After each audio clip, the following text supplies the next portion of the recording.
എനിക്ക് ലോട്ടറി അടിച്ചിരുന്നെങ്കിൽ ഞാൻ എനിക്ക് ഇഷ്ടമുള്ളതെല്ലാം ചെയ്യുമായിരുന്നു.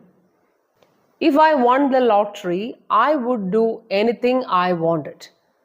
അപ്പോൾ if I won the lottery past ടെൻസിലാണ്, കാരണം നടക്കാത്ത കാര്യമല്ലേ, ഭാവനയിലുള്ള കാര്യമായതുകൊണ്ട് പാസ്റ്റ് ടെൻസിൽ പറയാം. അതായിരിക്കും ഇംഗ്ലീഷുകാർ വിചാരിച്ചത്. If I won the lottery, lottery അടിച്ചിരുന്നെങ്കിൽ, എന്തായാലും അടിച്ചിട്ടില്ല, ഞാൻ ഇങ്ങനെയൊക്കെ ചെയ്യുമായിരുന്നു എന്ന് വെറുതെ വീമ്പിളക്കാൻ ആർക്കാ പറ്റാത്തതല്ലേ. I would do anything I wanted, എന്ത് വേണമെങ്കിൽ ഞാൻ ചെയ്യായിരുന്നു. ഇപ്പോഴല്ലേ മനസ്സിലായത് എന്താ നിങ്ങൾക്ക് ലോട്ടറി അടിക്കാത്തതെന്ന് കേൾക്കുന്നവർ ചോദിക്കും. അവളുടെ കയ്യിൽ പൈസ ഉണ്ടായിരുന്നെങ്കിൽ അവൾ എല്ലായിടത്തും യാത്ര ചെയ്യുമായിരുന്നു.